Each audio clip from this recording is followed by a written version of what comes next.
ada yang lebih tinggi dari ridha Allah. Antum kalau sudah diridhai Allah, mau ke langit ketujuh boleh, mau masuk surga boleh, tapi mati dulu. Kenapa ada orang gundah gulana? Karena zikir tidak masuk menjadi benteng dirinya. Maka syaitan itu kan mengalir di seluruh darah. Bisa setan. Cuma syaitan tidak sanggup masuk ke jantung. Namun karena darah sudah kotor, itu darah yang masuk bekas dia. Itulah yang membuat kolbu kita gundah. Jadi zikir rutin, zikir itu gak usah banyak-banyak. Zikirnya yang rutin. Pagi, sore, ba'da sholat. Dirutinkan terus begitu. Nanti akan muncul cahaya, berlapis cahaya. Begitulah terus. Lama-lama dia kuat. Orang yang zikir, maka di kolbunya ada kebahagiaan. Ya jelib, dapat menarik energi bahagia. Ya, orang-orang yang murung ini kurang zikir, ya. Ini wajah-wajah galau ini kurang zikir ini, ya. Orang ahli zikir itu kuat kolbunya dan badannya. Jadi antum yang sakit-sakitan mulu, dikit-dikit capek, itu kurang zikir. Karena kalau zikir, kolbunya tenang. Orang kalau zikir, kolbunya tenang. Kalau kolbunya tenang, maka badannya akan stabil, imunnya oke. Ya.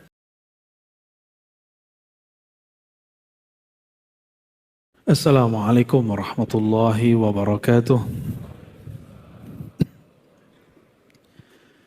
Alhamdulillahilladzi hadana lihada wa ma kunna linahtadiya laula an hadana Allah. Asyhadu an la ilaha illallah. Asyhadu anna Muhammadan abduhu wa rasuluh. Allahumma salli wa sallim wa barik ala sayyidina Muhammad wa ala alihi wa ahli baitihi wa dhurriyyatihi wal mahdi khalifatihi wa sallim. Allahumma bika asbahna wa bika amsayna wa bika nahya wa bika namut wa ilayka an-nushur. Bismillahilladzi la yadurru ma'a ismihi syai'un fil ardi wa la fis samaa'i was-sami'ul 'alim. Bismillahilladzi la yadurru ma'a ismihi syai'un fil ardi wa la fis samaa'i was-sami'ul 'alim. Bismillahilladzi la yadurru ma'a ismihi syai'un fil ardi wa la fis samaa'i wa huwas sami'ul 'alim. Wa nas'aluka khaira hadzal yawm wa khaira ma fihi wa khaira ba'dahu. ونعوذ بك من شر هذا اليوم من شر ما فيه وشر بعده آمين يا رب العالمين sallallahu ala sayyidina Muhammad. Baik jemaah subuh yang diberkahi Allah, insyaallah kita akan membahas fawaiduz zikri ijmalan, faedah daripada zikir secara umum. Di kitab ini disebutkan sekitar 42 faedah zikir. Sebenarnya sebelum beliau sudah ada Imam Salafi tapi Sufi, namanya Ibnu Qayyim Al-Jauziyah, nulis kitab Al-Wabilus Shayyib, menyebutkan lebih dari 40 faedah zikir. Yang ini versi Syekh Abdul Qadir Isa. Maka untuk beliau, mari kita kirimkan surah Al-Fatihah, semoga beliau diberkahi di alam sana. Ila hadratin Nabi Mustafa Muhammad sallallahu alaihi wasallam wa ila sayyidina أبي بكر وعمر وعثمان وعلي وساداتنا أهل الطرق الصوفية والأولياء الصالحين والعلماء من خاصة مؤلف هذا الكتاب مرشدنا شيخنا عبد القادر عيسى وتلاميذه ومن أخذ عنه والحاضرين والحاضرات. الفاتحة. نعوذ بالله بسم الله. يا نور المغضوب عليهم ولا الضالين.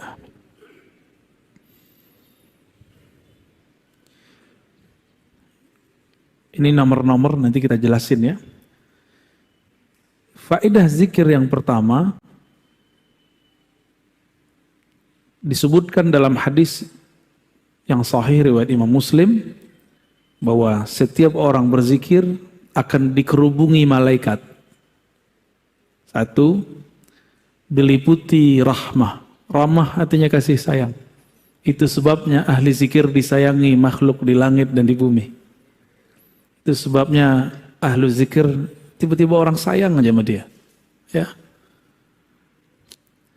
Kenapa dia disayangi? Karena pemilik langit bumi sayang dia. Semoga kita bagian dari mereka. Amin ya rabbal alamin.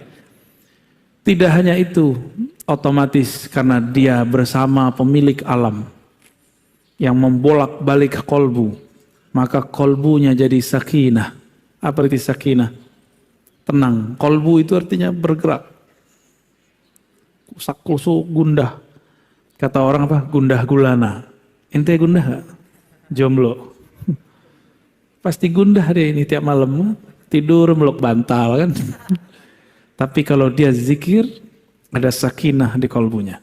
Insya Allah. Apalagi namanya viral di langit. Antum gak terkenal di bumi gak apa-apa. Yang penting terkenal di langit. Wa zakarahumullah fiman indah. Itu udah berapa tuh? Udah 4 ya. Jadi nanti bisa lebih dari 42 itu. Pertama apa? Malaikat menghubungi, hafat bihimul malaika. Jadi antum nih sadar atau tidak, kalau lagi majelis rotibul haddar, rotibul attas, istighatsah, zikir pagi sore, baca Quran, itu banyak malaikat yang menghubungi. Ya. Ama kita itu ada malaikat-malaikat khusus. Malaikat itu senang ditambah malaikat-malaikat rahmah.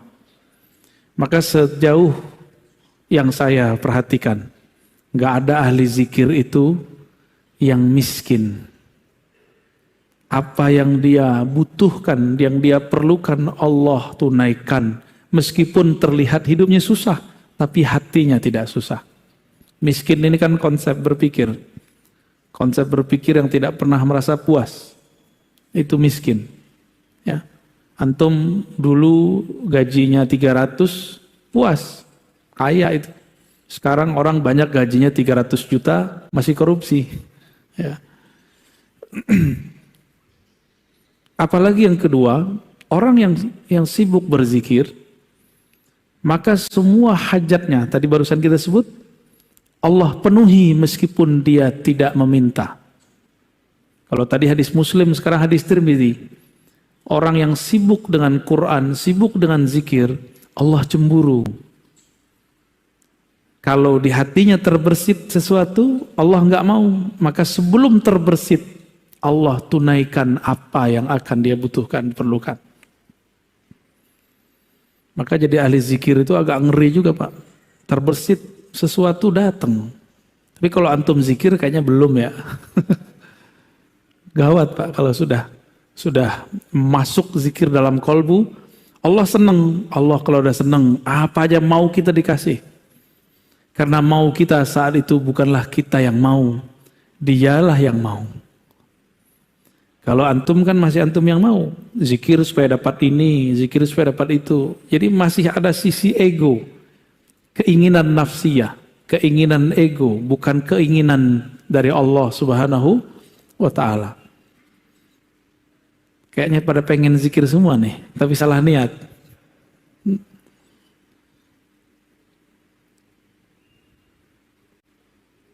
Ini banyak terjadi pada ulama-ulama terdahulu sampai hari ini. Jadi sampai hari ini tidak sedikit ahli-ahli zikir, apa aja yang terbesit di hatinya Allah kasih. Lalu Allah menyebut dalam hadis Imam Ahmad, Imam Baihaqi dan Ibnu Hibban dengan riwayat yang sahih bahwa ahli zikir itu disebut ahlul karam. Apa arti karam? Karam, al-karami, karim. Apa artinya? Pemurah. Mulia. Ya. Allah Subhanahu wa Ta'ala mengatakan, saya alamu ahlul jam'il yawm man ahlul karam. Pada hari kiamat akan dikenal siapa yang disebut ahlul karam. Faqila, wa man ahlul karami ya Rasulullah. Wahai baginda Rasul, siapakah yang disebut orang-orang yang pemurah? Nabi mengatakan, ahlu majalis dzikri fil masajid. Orang-orang yang suka berzikir di masjid, masjid.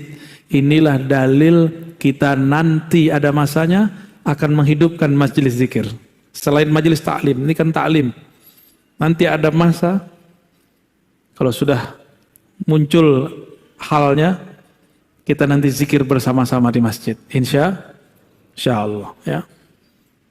Karena ngaji-ngaji aja dulu ya, biar mantep dulu, jangan zikir dulu. Jadi kita berzikir dengan ilmu, bukan dengan nafsu pengen begini dan begitu. Itu maksudnya, ya.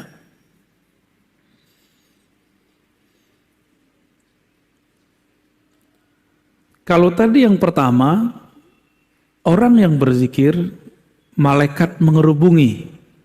Itu malaikat rahmat di bumi. Ada malaikat-malaikat muqarrabin di langit. Mereka berbangga-bangga. Bukan mereka ya, Allah yang membanggakan kita di hadapan mereka. Satu kali Sayyidina Nabi SAW kharaja ala halaqatin. Keluar ke satu halaqah yang ada di masjid. Nabi nggak pernah suruh buat halaqah. Nabi nggak pernah suruh buat zikir. Tapi sahabat inisiatif buat halaqah, lingkaran zikir, lalu mereka berzikir dengan pimpinan seseorang.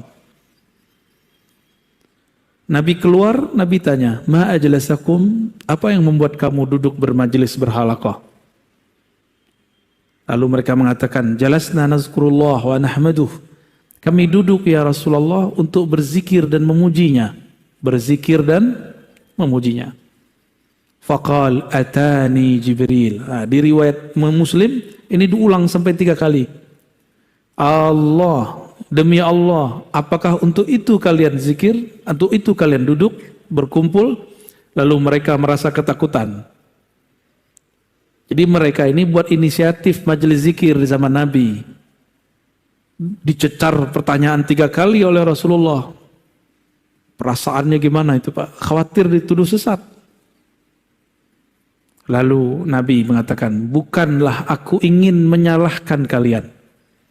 Tapi aku ingin memastikan kalian ngapain. Karena di langit lagi rame. Atani Jibril. Jibril mengabarkan kepadaku, di langit lagi rame. Kenapa? Innallaha yubahi bikumul malaikata. Allah membangga-banggakan nama-nama kalian di hadapan malaikat-malaikat muqarrabin. Jadi orang-orang yang suka membuat majelis zikir, masyhur dia di langit. Maka dulu siapa? Almarhum Ustadz Arifin Ilham, almarhum Ustadz Fulan, udah banyak dari dulu. Itu namanya diharumkan. Tapi kalau sekedar nama harum, kalau nggak rajin zikir nggak harum lagi. Maka harus mengenal jalur pintas, harus kenal siapa yang dizikirkan. Seandainya Allah tidak menyebut nama kita lagi di hadapan mereka, Allah masih menyimpan sirnya dalam ilmunya. Ya. Jadi lebih tinggi ma'rifat. Zikir itu ada 2. Zikir menyebut, zikir mengingat. Nah, mengingat itu mesti ma'rifatullah, kenal Allah Subhanahu wa ta'ala. Kalau zikir menyebut rata-rata cuma cari pahala. Ya, kebanyakan begitu. Tapi berkah juga. Ya. Kurang bukti apa Pak? Ustadz Arifin itu, ya. Ustadz siapa lagi yang mengajarkan zikir di Betawi? Saya dengar dulu ada Kiai Benyamin, masih aktif nggak? Itu buat majelis Hizib Bahar ya, rame orang zikir. Habib kita buat majelis Ratibul Haddad, Ratibul Attas, Allah ramaikan. Allah yang meramaikan, bukan dia. Maka aneh jika ada Ustadz, Habib, Kiai merasa tersaingi kalau ada muncul majelis baru, itu aneh. Ya, berarti dia nggak mengerti politik langit. Ya, nggak ngerti dia. Orang begini jahil billah. Dia cuma berzikir ingin cari makan. Zikir bukan cari makan. Zikir mau cari ridha Allah Subhanahu wa ta'ala. Muncul kelompok baru, zikir. Gak apa-apa, malah senang kita. Alhamdulillah, negeri ini tambah harum dengan zikrullah. Begitu seharusnya, bukan malah merasa tersaingi. Kita itu marah kalau ada yang membid'ahkan, ya. Satu suara dong. Jangan kayak teman saya di seberang sana. Datang, adik kelasnya datang. Buat majelis, diperintahkan guru. Apa kata dia? Lu lapor sama gua. Urusan apa? Ya, ini wilayah gua. Siapa yang punya wilayah? Yang punya wilayah kan Allah Subhanahu. Tapi memang kalau kita ngajar di suatu tempat, ini adab. Ada guru tua di sana, kita silaturahim. Tapi seandainya enggak, kita nih orang tuanya, kalau tadi orang mudanya. Kita nih orang tua di sana. Ada anak muda baru buat majelis zikir, mereka enggak silaturahim, enggak apa-apa. Justru kita katakan, ya Allah, Engkau akhirnya meringankan beban-beban tugasku. Begitu seharusnya. Ya. Emang mimpin zikir menurut antum enak? Hah?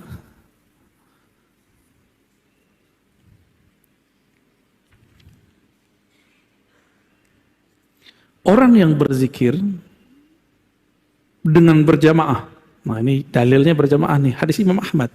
Jadi orang-orang yang membid'ahkan zikir berjamaah, saya meragukan mereka ini mengikuti sunnah, walaupun ngakunya manhaj sunnah. Gak percaya. Kenapa?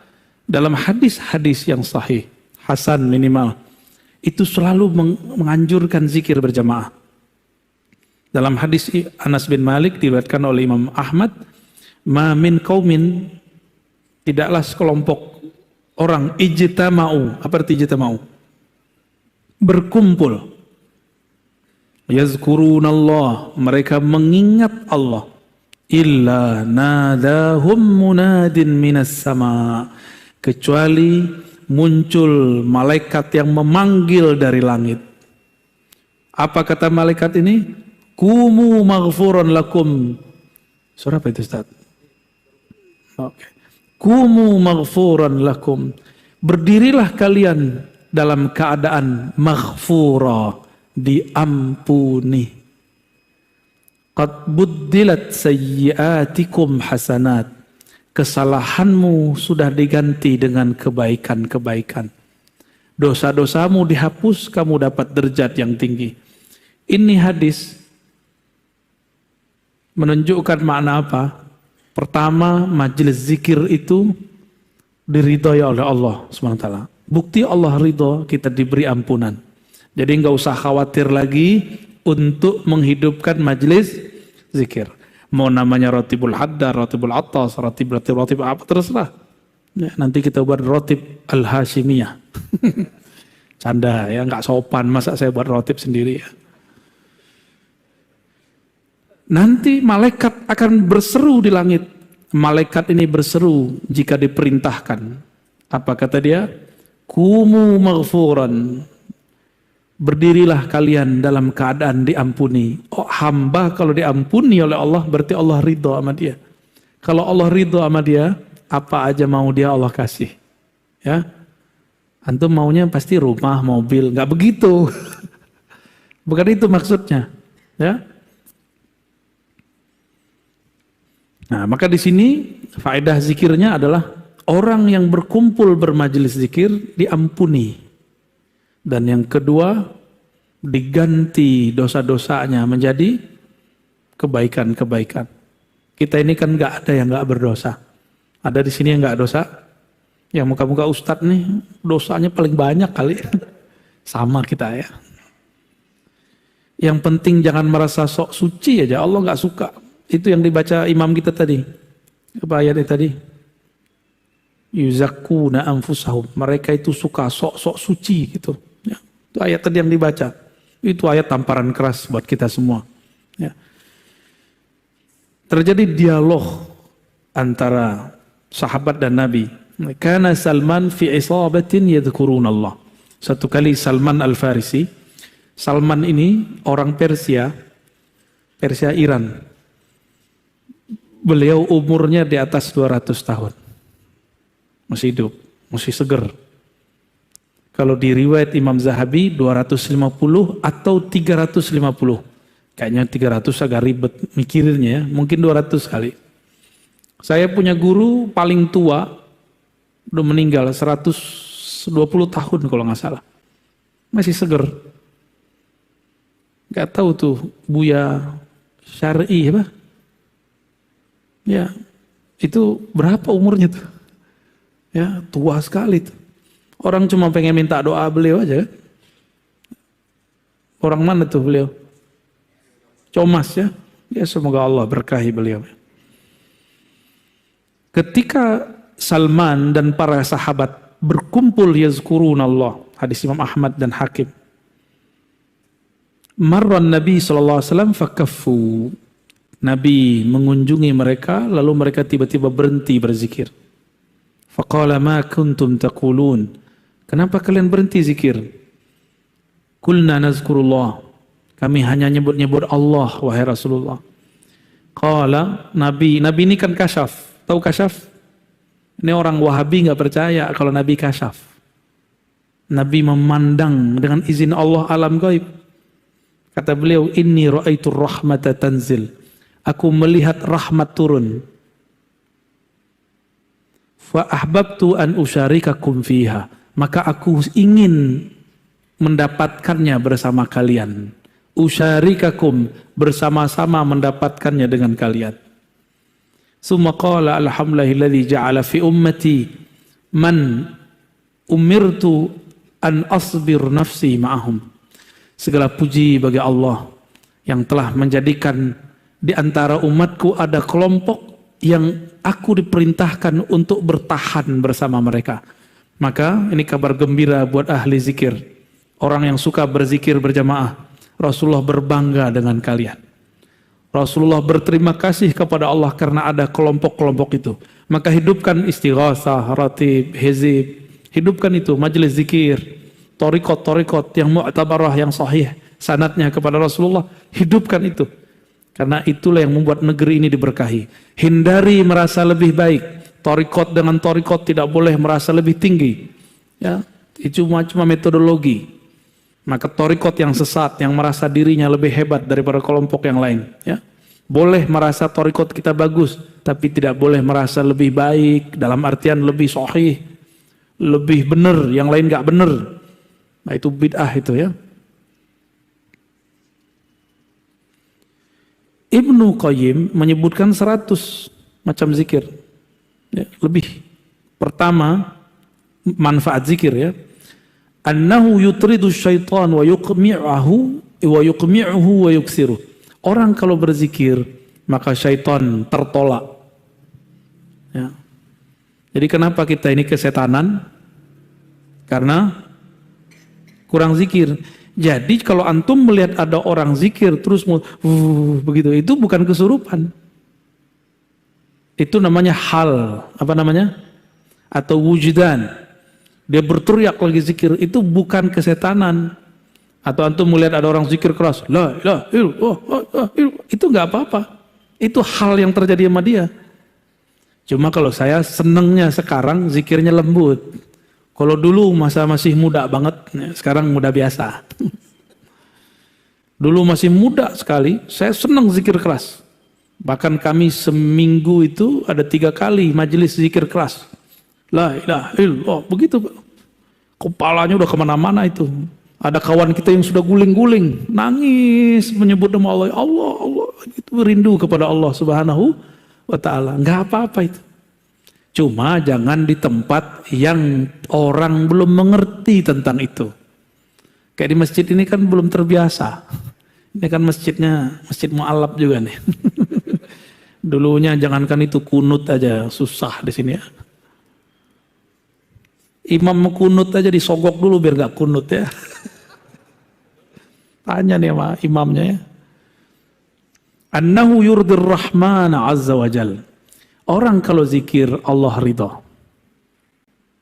Ada yang lebih tinggi dari ridha Allah. Antum kalau sudah diridhai Allah, mau ke langit ke-7 boleh. Mau masuk surga boleh, tapi mati dulu. Yang ketiga, ayuzilal hamma wal ghamma anil qalb. Kenapa ada orang gundah gulana? Karena zikir tidak masuk menjadi benteng dirinya. Maka syaitan itu kan mengalir di seluruh darah. Bisa setan. Cuma syaitan tidak sanggup masuk ke jantung. Namun karena darah sudah kotor, itu darah yang masuk bekas dia. Itulah yang membuat kolbu kita gundah. Jadi zikir, rutin. Zikir itu gak usah banyak-banyak. Zikirnya yang rutin. Pagi, sore, ba'da sholat. Dirutinkan terus begitu. Nanti akan muncul cahaya, berlapis cahaya. Begitulah terus. Lama-lama dia kuat. Jangan langsung sekali hantam 70.000. Ya boleh juga kalau sering. 70.000 itu bulanan, mingguan. Misalnya kita buat majelis khatam 70.000, sekali seminggu boleh. Jangan sekali setahun 70.000-nya. Ya. Yang keempat, annahu yujlibu lil qalbil faraha wa surura wal bast. Orang yang zikir, maka di kolbunya ada kebahagiaan. Yajlib, dapat menarik energi bahagia. Ya, orang-orang yang murung ini kurang zikir, ya. Ini wajah-wajah galau ini kurang zikir ini, ya. Kebanyakan nonton YouTube. Annahu yunawwirul wajha wal qalb. Orang kalau zikir karena kolbunya berseri-seri, wajahnya pun berbahagia. Walaupun air matanya menetes, tapi dia menetes dengan kebahagiaan. Emang bisa nangis tanda bahagia? Bisa ya? Coba ibu-ibu itu waktu dulu nikah, nangis. Kita tanya, kamu sedih neng? Enggak, aku bahagia. Jadi ada tangisan bahagia. Annahu yuqwil qalba wal badan. Orang ahli zikir itu kuat kolbunya dan badannya. Jadi antum yang sakit-sakitan mulu, dikit-dikit capek, itu kurang zikir. Karena kalau zikir, kolbunya tenang. Orang kalau zikir, kolbunya tenang. Kalau kolbunya tenang, maka badannya akan stabil, imunnya oke. Ya. Nah, ini kesukaan antum nih ya. Zikir itu menarik rezeki. Annahu yajlibur rizqa. Zikir itu menarik rezeki. Cuma salah paham, rezeki itu tidak hanya yang zahir, ada yang batin. Yang zahir, duit, rumah, tanah, pakaian, kendaraan. Ya. Ini beda nih ya. Ada orang zikir, saking banyaknya zikir, dia kemudian berkhidmat untuk zikir. Tapi dalam khidmat untuk zikir, dia terhalang oleh kendaraan. Maka Allah lihat, orang ini butuh kendaraan. Allah adakan kendaraan untuk dia. Lain dengan kita. Kita mau beli kendaraan, zikir dulu. Beda ya, modus. Ya, itu modus, thariqat al-modusiyah. Thariqat begini udah ketinggalan. Ya, pengen ini zikir. Itu thariqat jadul. Bukan thariqat ma'rifatullah. Thariqat begini, Allah nggak ridho. Kamu zikir bukan untukku, tapi untuk kemauanmu. Kalau yang pertama tadi lain. Dia khidmat untuk zikrullah. Dia kurang kendaraan, Allah adakan kendaraannya. Ya Basit, dia kurang pasangan, Allah nikahkan dia. Ya. Ente al-jomlowi nih. Dia kurang apa? Kurang makan, Allah cukupkan makannya. Itu kalau sudah khidmat. Dompetnya kurang tebal, Allah tebalkan dompetnya. Tapi jangan dimulai dari dompet. Dompet tipis nih, zikir dulu. Ini beda ya. Jadi orang ahli zikir ini nggak pantas mikirin mobil, nggak pantas. Orang ahli zikir nggak layak, nggak patut dia mikirin rumah, nggak patut. Orang ahli zikir nggak seyogyanya dia membicarakan dompet, nggak seyogyanya dia ngurus-ngurusan begitu. Allah yang urus. Jamaah yang urus nanti. Allah ilhamkan kepada jamaah ngomong. Disinilah ahli zikir diuji. Nanti antum yang khidmat zikir, ujiannya cuma dengerin aneh. Kita rajin zikir nih, buat majelis zikir. Allah ilhamkan seorang kaya, dia ngomong, Ustadz, Kiai, Buya, nanti kalau saya dapat rezeki, saya beliin rumah dan mobil. Nah, nanti begitu. Itu ujian, Allah sengaja tes case. Ditesnya orang, dia ahli zikir atau pengen sesuatu dalam zikirnya. Kalau dia ahli zikir, dia cuek aja. Kita digombalin orang. Ya. Orang kalau susah kan ngomong begitu. Tapi kalau udah punya, eman juga nih duit. Masa dibagi-bagi sama orang, dia kan kerja ngapa-ngapain. Yang kerja aku, si Ustadz cuma doa-doa doang. Gak usah lah, amplop aja lah 500. Ya salam. Minta kaya, ngasih amplop ustadznya segitu kan. Doanya minta dunia akhirat. Itu kejadian, si ustadz berubah gak niatnya? Apakah dia tadinya yang berharap kepada Allah, sekarang berharap kepada makhluk Allah? Tuh, tipis-tipis. Kalau lagi zikir yang kebayang amplop, nah, orang kaya, atau ketika zikir teringat Allah yang maha memberi zikir. Kalau matahari terbit, purnama pun tidak terlihat, bintang-bintang hilang. Allah itu pencipta sang surya, dan dia tidak pernah terbenam, dia selalu bercahaya. Seharusnya dia tidak tertutup oleh awan-awan tadi. Itu kan awan tuh yang datang. Pak Kiai, doain saya 6 bulan lagi beli rumah. Oh banyak teman saya yang kemudian diprank, merasa diprank oleh orang kaya. Nggak boleh. Itu bukan dia yang ngomong. Ya. Jadi antum kalau ngalamin itu, bukan dia yang ngomong, dia lagi dipinjam lisannya oleh Allah. Bahwa sang ustadz jika dia istiqomah, Allah akan cukupkan keinginannya. Kebutuhannya, bukan keinginan. Ahli zikir itu sudah gak ada keinginan. Dia butuh apa Allah kasih. Butuh apa Allah kasih. Kan kebutuhannya ahli zikir ini macam-macam. Datang sendiri aja, ya, nggak dibuat-buat itu. Ente lagi butuh apa Basit? Butuh pasangan hidup ya? Niatnya benerin ya. Annahu yaksu dzakiral mahabata wal halawata wan nudrah. Zikir ini membuat ahlinya dipakaikan oleh Allah haibah. Maka ahli zikir nggak perlu pakai jimat. Antum yang punya jimat, bakarlah jimatnya. Ngapain lagi? Ya, pakai aja lah zikir pagi sore, istighotsah, rotib itu cukup udah. Nggak sempat sholawat. Sholawat itu adalah jimatnya badan. Jadi kalau nyimpan di buku, di kopiah kan ada tuh ditaruh di sini. Ya. Ada yang ditaruh di baju, ada yang bajunya dirajahin. Antum kiraannya nggak ngerti. Udahlah, simpen aja itu, ya. Nggak perlu begitu-gituan. Kita ini sudah ahsan takwim. Struktur di tubuh kita ini, dalam diri ini sudah sangat canggih. Kalau sesuai dia dengan proporsinya, komponen di badannya, yaitu zikir, maka dia akan menarik tanpa perlu ada alat-alat penarik. Ya, walaupun muka kita pas-pasan nggak ada masalah. Ya, jadi tolong nih kawan-kawan bedakan zikir dengan ilmu hikmah. Ya, ilmu hikmah itu untuk yang tadi-tadi.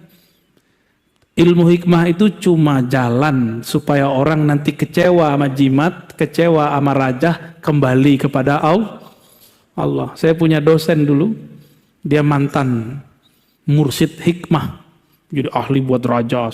Terakhir jadi pengamal Thariqat Qadiriyah. Kata dia, bosan bergantung ke tulisan, bosan bergantung ke wirid, bosan bergantung ke angka-angka. Kita bergantung saja kepada Allah. Wusul dia langsung. Udah meninggal sekarang ya. Karena COVID tewas juga. Alhamdulillah dia meninggal dalam keadaan cinta kepada Allah dan Rasulnya. Orang yang ahli zikir dibuat manis oleh Allah. Ayaksual halawah. Dibuat menarik oleh Allah. Kalau menarik di sini nih bahasa majazi. Sesuatu yang manis ada semut nggak? Ya, bener. Ada semutnya. Semakin banyak gulanya, semakin banyak semutnya. Bukan semut. Ya, semakin dia manis, semakin Allah kumpulkan sang semut-semut. Kenapa kita datang kepada guru kita yang ahli zikir, ahli ilmu? Karena kita ingin dapat manisannya. Ya. Semoga kita termasuk semut-semut yang begitu.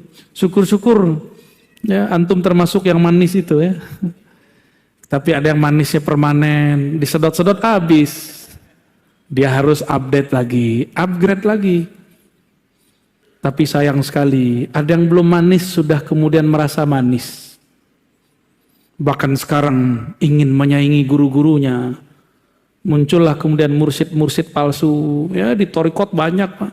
Di zaman Abah Anom dulu ada 9 mursyid palsu. Beliau Abah Anom masih hidup, ada 9 Pak mursyid palsu. Mantan muridnya ngaku jadi mursyid. Bahkan meremehkan Abah Anom, banyak. Jadi nanti jangan heran kalau ada orang yang ngaji sama saya nanti saya nggak tahu sekarang ya. Nanti jelek-jelekin saya. Rozi mah belum nyampe. Ya nggak apa-apa. Rozi sesat, nggak apa-apa. Terserah ente. Kita tidak diminta untuk dikenang amal kita. Ya. Guru sih sedih, muridnya khianat. Cuma itu kan takdir Allah. Kita pulangkan, kembalikan semua kepada Allah. Kita cuma berdoa, semoga kita tidak jadi murid yang khianat. Ya. Ada yang nggak diangkat jadi mursyid, setelah wafat ngaku jadi mursyid. Itu pengkhianat juga itu. Nah ini banyak sekarang begitu. Saya nggak mau ini terjadi pada kita. Maka walaupun saya kolektor ijazah tarekat, kemursidan, tapi tidak satupun yang saya kembangkan di luar-luar. Paling di majelis tertutup saya bilang. Karena nggak mau terjadi pergesekan torikoh. Karena psikologis orang bertorikot ini merasa bangga dengan torikohnya. Dulu waktu saya bertarikat sama Nia, saya menganggap, ini torikot paling cepat. Lalu upgrade Naqsyabandi, kayaknya ini paling mantap. Ada suluk 40 hari, 10 hari. Di torikot sebelah nggak ada. Pindah torikot lagi, bukan pindah. Upgrade torikot lagi. Wah ini kayaknya lebih gampang nih, nggak perlu pakai suluk-suluk nih. Ngaji lagi, begitulah terus. Ternyata kolbu ini nggak pernah puas sampai dia bertemu Allah Subhanahu wa Ta'ala. Jadi saya pengalaman Pak, bertorikot macam-macam dan setiap masuk torikot tertentu merasa ini yang cukup, ini yang cukup. Maka setelah sekarang Allah dewasakan dikit-dikitnya, saya menghindari itu. Ya. Kayak yang antum kan ada yang Naqsyabandi, ada Ba'alawi, ada yang Qadiriyah, ada yang Syaziliyah, ada yang nggak jelas, ada Idrisiyah, saya lihat. Ada torikot baru juga nih, torikot Al-Barawiyah. Paling lucu, di sebuah pertemuan torikot banyak orang-orang torikot, sholat maghrib datang. Berlombalah mereka pengen jadi imam karena berharap nanti memimpin zikir. Dipimpinlah oleh salah satu orang torikoh. Yang torikoh lain marah. Bid'ah, torikoh kita beda. Tuh ngapain ente begitu ya? Padahal seharusnya dinikmati aja. Mau di depan pakai apa zikirnya, ikuti. Nah ini yang saya hindari. Ya. Itu ciri-ciri torikot ego, torikot nafsiyah. Bukan torikot ma'rifat, torikot ruh. Ya, dalam ruh biasa aja. Udah Basit, cukup. Nah terakhir saya bacakan nomor 9 kalau di Ibnu Qayyim. Yuwarrithul mahabbata allati hiya ruhul Islam. Orang ahli zikir pasti kolbunya penuh cinta. Jadi kenapa antum ketemu sekelompok orang ngaji doang dia, nggak ada zikirnya. Kerjaannya nyalahin orang belum, ya. Karena dia kurang zikrullah. Kalau dia sering zikrullah, di kolbunya yang penuh cinta, mahabbah. Mahabbah itulah ruhul Islam. Mahabbah itulah inti orang beragama. Mahabbah itulah yang kemudian Allah menciptakan segala sesuatu karenanya. Dengan mahabbah itulah Allah sampaikan seorang hamba kehadiratnya. Dengan mahabbah itulah Salahuddin Al-Ayyubi menaklukkan perang salib. Muhammad Al-Fatih dibimbing gurunya Al-Mursyid Al-Kabir Ibn Syamsuddin memenangkan perang, menaklukkan Konstantinia. Tapi spirit ini sekarang dihilangkan. Banyak orang jualan khilafah, tapi dia meninggalkan tasawuf dan zikrullah. Ya. Saya kembalikan kepada Ustadz jomblo kita ya. Alhamdulillahirrahmanirrahim. Terima kasih Buya atas materinya. Sedikit Buya ingin bertanya, bicara tentang zikir, ada zikir fida atau zikir tebusan. Itu Buya sedikit tahu, tolong penjelasannya Buya. Zikir fida. Kalau di Thariqat Naqsyabandiyah, begitu juga Qadiriyah, atau TKN, atau Khalidiyah, disebut dengan zikir khatam tahlil atau ataqah. Zikir pembebasan. Dalilnya banyak. Ya. Man qala la ilaha illallah dakhalal, man kana akhiru kalami la ilaha illallah dakhalal jannah. Siapa yang akhir kalamnya la ilaha illallah masuk surga. Lalu supaya dapat hak la ilaha illallah, Imam Ad-Dusuqi, Imam As-Sanusi menjelaskan dalam kitab mereka, kitab akidah Sunusiyah, Dusuqiyah, disebutkan faidah zikir 70.000. Disebut zikir itqun minan nar, membebaskan hamba dari api neraka. Ya, itu disebut zikir fida. Nah, namun Imam Ibn Arabi punya zikir fida yang lain dengan sholawat. Imam Syafi'i zikir fidanya 4.000 kali khatam Quran. Kalau saya nggak banyak-banyak, Pak. Zikir fida itu zikir ma'rifatullah. Kenali yang engkau sebut, maka engkau diselamatkannya. Selesai. Masalahnya kenalnya gimana?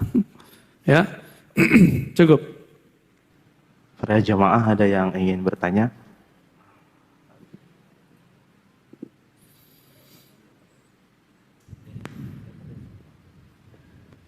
Langsung pertanyaannya. Pak Fauzan. Ya.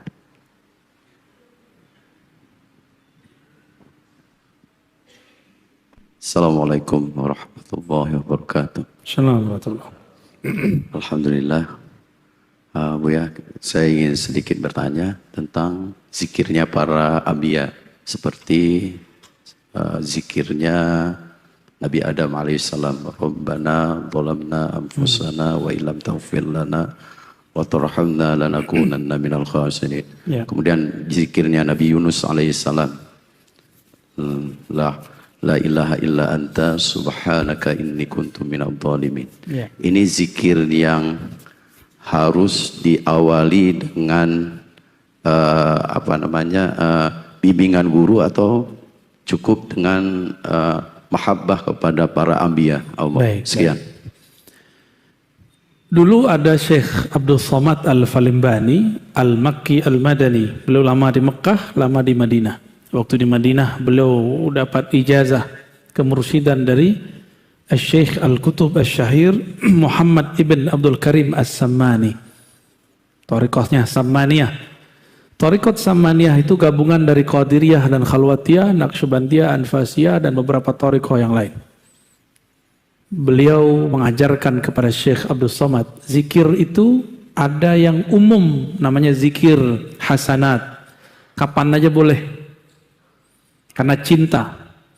Ada zikir yang darajat. Apa ti darajat?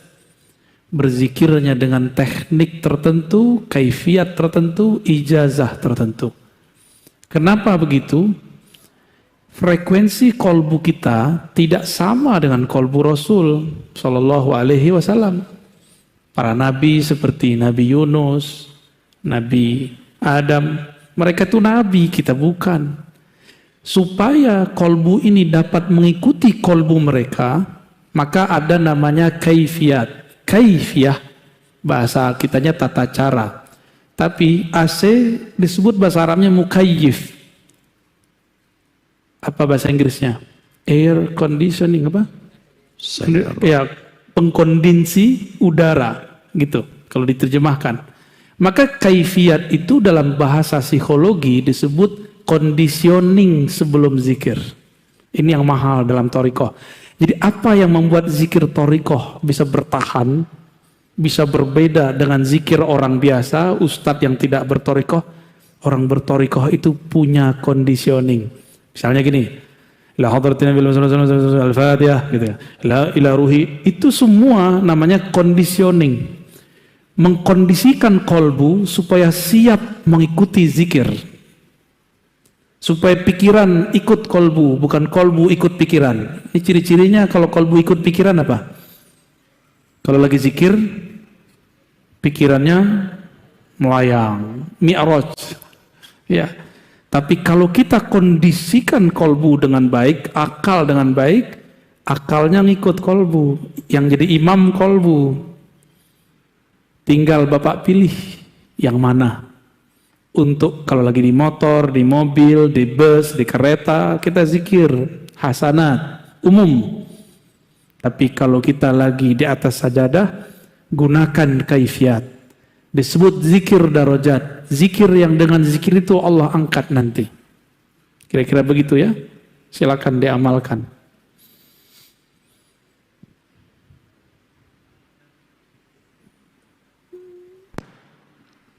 Assalamualaikum warahmatullahi wabarakatuh, Buya. Saya dari Jati Asih, Kota Bekasi, Buya. Masya Allah. Pengurus MWCNU Jati Asih. Udah Kemarin, ketemu Buya. kita, ya. Saya mau bertanya, Buya. Saya pernah bermubahalah pada seorang ustadz yang mereka itu membid'ahkan. Yang kebiasaan kita bertahlil zikir. Lalu dia sedang berceramah, saya bilang begini dalam hati saya, ya Allah, kalau memang dia membid'ahkan kebiasaan kami yang suka tahlil dan zikir, ya Allah, kalau memang tahlil dan zikir ini bid'ah, biar saya yang mati atau dia yang menduduh itu. Kebetulan 1 bulan dia meninggal, Buya, habis sholat subuh gitu. Nah ini hukumnya apalah, Buya, gitu kan? Izin jawabannya. Assalamualaikum warahmatullahi wabarakatuh. Ngeri kali.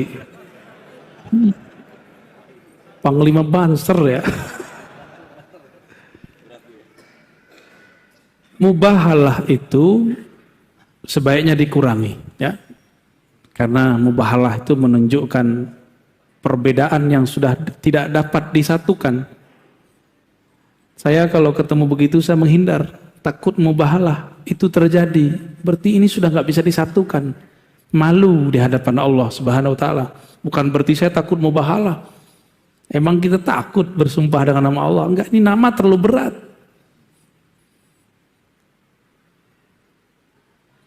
Kalau kita mubahalah, yang dianjurkan itu dengan ahli kitab. Dengan siapa? Dan lafaz mubahalah itu ganas sekali. Nabtahil, kami bersumpah. Kalau bahasa orang kita sumpah pocong. Sumpah sial, sumpah kutukan. Yang sumpah ini akan membuat hancur binasa dirinya dan keluarganya. Sekian keturunan, itu kan bahaya. Itu bahaya. Nabi diperintahkan begitu karena ahlu kitabnya resek, gak bisa lagi diapa-apain. Ini masih sesama muslim, jadi saran saya ke depan jangan diulang ya. Terus hukumnya gimana? Itu kan kretek namanya di hati. Itu kan bukan kita juga yang buat. Nah ini ujian juga, merasa sakti nggak? Ya. Yang mematikan seseorang kita atau Allah? Ini contoh nih. Dalam hikam, sawabikul himami la tukhriku aswarul aqdari. Himmah yang kuat, batin yang dahsyat. Itu maksudnya. Tidak akan bisa merobek, menghancurkan dinding-dinding takdir. Gak akan bisa. Maka dia mati bukan karena kita yang ngomong. Tapi Allah pinjem kalam kita. Matilah dia karena itu. Kan ngeri juga tuh. Ya, si abang kita dipinjam Allah lidahnya untuk matiin orang. Contoh gini, saya ambil pisau, kita tusuk seseorang. Kalau Allah bilang gak mati, gak mati. Apakah saya yang kemudian nusuk orang lalu bikin dia mati? Enggak. Ini cuma asbab aja. Ini cuma asbab. Contoh lain nih, antum ngelihat ada orang pinter, bukan pinter dukun ya, orang cerdas. Ini bakal jadi orang hebat nih, terkenal ini. Terkenallah dia beberapa tahun setelah kita ngomong. Pertanyaannya, dia terkenal karena kita ngomong? Bukan, Allah tadi pinjam lisan kita 3 tahun lalu. Allah pinjam lisan. Setelah dipinjam, Allah ngomong lewat lisan, nanti orang ini akan terkenal. Gitu. Benar terkenal dia.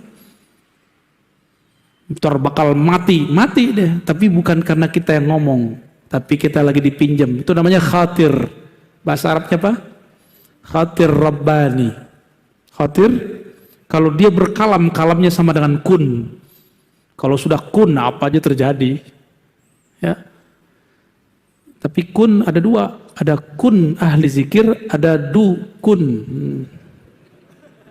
Beda-beda tipis tuh. Gitu Bang ya, jauh-jauh dari Jati Asih. Ya, satu lagi. Baik, yang mana tuh? Yang sana belum tuh? Yang sini belum, Situ, boleh. gitu. Yang kacamata. Boleh dioper. Next, nanyanya pakai kertas aja, ya. Ente bagi kertasnya. Assalamualaikum warahmatullahi wabarakatuh, Buya. Assalamualaikum. Saya Tamrin dari Sepatan, Tangerang. Ya. Izin bertanya tentang tarkud dunia, tarkul makhluk, dan salah satunya dengan terakhir itu tarkus syaiton. Saya lupa satu laginya. Perjalanan untuk menuju ke sini, bukankah itu melalui ranah tarbiyah dari guru-guru kita gitu, Ustaz ya? Pertanyaannya adalah untuk kita atau saya pribadi yang kaum awam itu seperti apa tarbiyah yang paling mudah untuk dimulazamah untuk yang seperti ini, Ustaz? Demikian. Assalamualaikum warahmatullahi wabarakatuh. Waalaikumsalam. Al-mar'u ala dini khalilih. Begitu kan hadis yang kita sudah hafal. Seseorang itu dinnya, agamanya, akhlaknya, paradigmanya akan terbentuk dari khalilnya. Siapa yang jadi teman dekatnya? Bisa jadi mursyidnya, kiainya, komunitasnya. Ya. Kita ini sebenarnya boleh punya apa aja, Pak. Bapak boleh punya rumah 1000. Punya cincin di semua tangan, lengkap. Ngeri juga ya. Mau punya apa aja boleh. Yang penting gak masuk ke dalam kolbu. Ini masalahnya. Ciri-cirinya apa? Gak susah kalau ngasih orang. Dia kalau ngasih gak ngerasa dikurangi. Dan tidak merasa memiliki. Hanya merasa dipinjamkan Allah. Nah, ini yang berat. Saya aja belum berhasil itu, Pak. Sedang berlatih. Kita berlatih. Ini yang disebut zuhud hakiki. Zuhud hakiki ketika selain Allah ditalak 3 dari kolbu. Bukan berarti kita kemudian bukan dengan dunia. Jadi saya ulangi, Bapak boleh punya kendaraan sebagus apapun, banyak-banyak boleh, bagi-bagi kita lah ya. Boleh apa saja. Tapi jangan mobil itu masuk ke kolbu. Inilah anehnya. Mobil masuk rumah nggak muat. Tapi masuk kolbu muat, Pak. Aneh ya? Cirinya apa? Antum sholat kepikiran mobil nggak? Tuh muat ya. Rumah, apalagi kepikiran pasangan, anak, kerjaan, itu semua yang membuat Allah tidak ridho. Allah itu pecemburu. Coba istrinya kalau cemburu marah-marah mulu kan? Istri kita lihat di kolbu kita ada selain nama dia. Kecuali istrinya sudah paham bahwa suaminya boleh menikah 4. Ya, kadang-kadang kan nggak mau paham. Tapi sefaham-fahamnya pasti dia cemburu, pasti cemburu. Aisyah aja yang sehebat itu cemburu. Ya, Ummu Salamah aja cemburu sama Aisyah. Kan mereka ini 2 grup istri Nabi. Ada partai Aisyah, ada partai Ummu Salamah. Ada yang di luar itu namanya Zainab binti Jahash. Nggak mau dia ikut. Urusan kalian. Saya ini dinikahkan Allah, akadnya langsung dari langit, saksinya Allah dan Rasulnya. Kata Zainab binti Jahash, nggak mau ribut-ribut sama Aisyah dan Ummu Salamah. Karena bagi dia cukuplah Allah yang mengakadkanku, udah cukup itu bagiku. Berarti cintanya aku, cintanya Rasul dari Allah. Sedangkan Sayyidah Hafsah, Sayyidah Aisyah dan Ummu Salamah, mereka masih merasa harus namaku yang dominan di kolbu Nabi, kira-kira begitu. Maka Nabi kemudian bermunajat, ya Allah, untuk membagi badan aku sanggup, untuk membagi harta aku sanggup, haza fima amlik, tapi untuk membagi hati aku tidak sanggup, engkaulah yang maha sanggup. Jadi adil di dalam itu bukan adil secara kolbu, nggak mungkin, adil secara fisik dan materi. Nah, kembali ke yang tadi, itu urusan rumah tangga nggak boleh masuk ke kolbu. Nggak boleh masuk. Itu sebabnya Ketika Sayyidina Umar melihat anaknya Abdullah bin Umar nikah dengan perempuan, itu lupa ngaji dia. Nggak masuk majelis lagi. Umar bilang, cerain. Umar kan begitu Pak. Umar itu mursyid Rasulullah, lalu Abu Bakar Umar, mursyid ketiga di zaman itu. Asistennya Rasul. Kata Abdullah bin Umar, aku masih cinta Pak. Cerain. Aku masih cinta Pak. Cerain, kalau nggak saya bawa ke Rasul. Di sidang di depan Rasul. Akhirnya kata Nabi, Abdullah, sudahlah, ikutin ayahmu. Karena ayahnya dapat izin berbicara dengan Allah. Bahwa anaknya ini kalau lama-lama sama istrinya tidak akan menjadi baitul ilmi, rumah ilmu. Sekarang kita kalau baca hadis pasti diriwayatkan dari Abdullah bin Umar. Ya, itu rahasianya. Jadi Umar ini tajam. Benarlah kata orang Arab, al-ilmu maqtu'un baina fakhizail mar'ah. Yang ngerti bahasa Arab jangan diterjemah ya. Ilmu kadang terhalang kalau orang belum bisa memilah-milih ketika dia menikah. Ya. Ketika belum bisa memilah-milih. Jadi kalau udah mateng baru ya. Kalau ente udah kematangan Basit. Cukup ya? Buya, satu lagi terakhir Buya, terakhir. Ada pesan dari Bapak Andi dari Pasar Kemis. Apakah jika ingin masuk thariqah itu dengan cara keinginan sendiri boleh Buya? Atau dengan sholat hajat terlebih dahulu? Dan bolehkah keluar masuk thariqah dengan thariqah yang sama atau beda? Mohon penjelasannya Buya. Biasakan mau memutuskan belajar apa aja, sholat, istikharah dan hajat. Karena ciri-ciri orang-orang yang sukses min sa'adatil mar'i, ya. Ciri-ciri orang yang sukses dalam hadis Tirmizi dan Ahmad, dia banyak istikharah. Istikharah itu meminta Allah yang milih, bukan kita yang milih. Ya. Apalagi berthariqat, kawin aja, nikah aja kita beristikharah. Jadi istikharah bukan hanya mau nikah. Untuk teman hidup, teman tidur, teman makan, teman jalan. Untuk teman menuju Allah mesti istikharah. Ya. Terus boleh nggak keluar masuk thariqat? Ya silakan. Emang thariqat artinya apa? Jalan. Jalan itu untuk ditempuh, bukan untuk dipeluk-peluk. Wah, saya tinggal di jalan aja deh gitu. Maka thariqat Naqsyabandi, Qadiri, Idrisi, jangan itu diberhalakan. Jangan tinggal di tengah jalan, nanti dilindes orang. Orang udah nyampe usul kepada Allah, dia masih bangga, saya Naqsyabandi, saya Qadiri, saya Idrisi, saya Syazili. Mau sampai kapan ente ngomong begitu? Di zaman Rasul kan gak ada Qadiriyah, Naqsyabandiyah, Idrisiyah, Tijaniyah, gak ada. Yang ada cuma Al-Muhammadi, Nabiyuna Muhammad sallallahu alaihi wasallam. Maka thariqah kita gak boleh menghalangi kita kepada Allah. Thariqah itu seharusnya membuka jalan kepada Allah. Jadi kalau kita bilang saya pakai jalan ini, kamu boleh pakai jalan yang lain. Keluar masuk nggak apa-apa. Tapi keluar masuklah dengan istikharah dan musyawarah. Jangan pakai nafsu. Ya. Dan nggak ada jaminannya ustadz terkenal itu lebih usul dari ustadz nggak terkenal. Banyak kok mursyid-mursyid mastur tidak terkenal. Tapi orang kalau dididik oleh beliau bisa sampai ke hadirat Allah Subhanahu wa ta'ala. Cukup ya? Barangkali itu semua Bapak Ibu, sahabat-sahabat, ikhwan akhwat fillah, semoga kajian kitab ini diberkahi Allah SWT ya. Mohon maaf dari saya, seperti biasa tidak usah salam-salaman. Semoga Allah membuktikan cinta kita semua. Assalamualaikum warahmatullahi wabarakatuh.